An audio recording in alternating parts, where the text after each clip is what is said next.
દરેક વસ્તુની એક પોતાની સુંદરતા છે. કન્ફ્યુશિયસ ચીનના મહાન સામાજિક, દાર્શનિક અને વિચારક હતા. તેના વિચારો આજે પણ ચીનમાં કેટલાક લોકો પાલન કરે છે.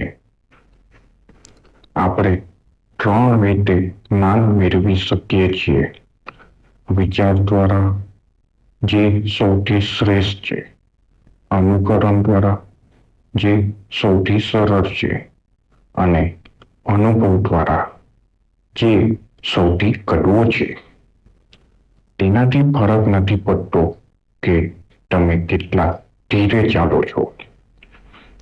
શરત એ છે કે તમે વચ્ચે ક્યાંય રોકાવ નહીં.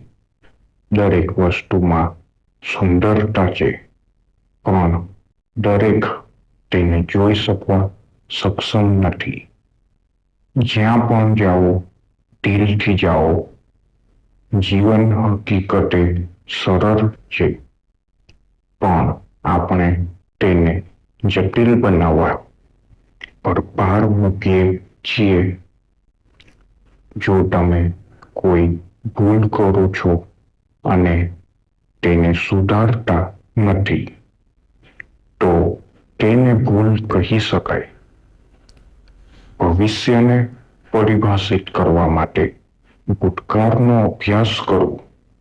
જે વ્યક્તિ પ્રશ્ન પૂછે છે તે 1 મિનિટ માટે મૂર્ખ હોય છે, પણ જે નથી પૂછતો તે જીવનભર મૂર્ખ રહે છે. સ્વયંનું સન્માન કરો અને અન્ય તમારું સન્માન કરશે. અન્યોમાં જે ખામી છે તેના પર પ્રહાર કરવાને બદલે પોતાની જ ખામીઓ સામે લડત લડો.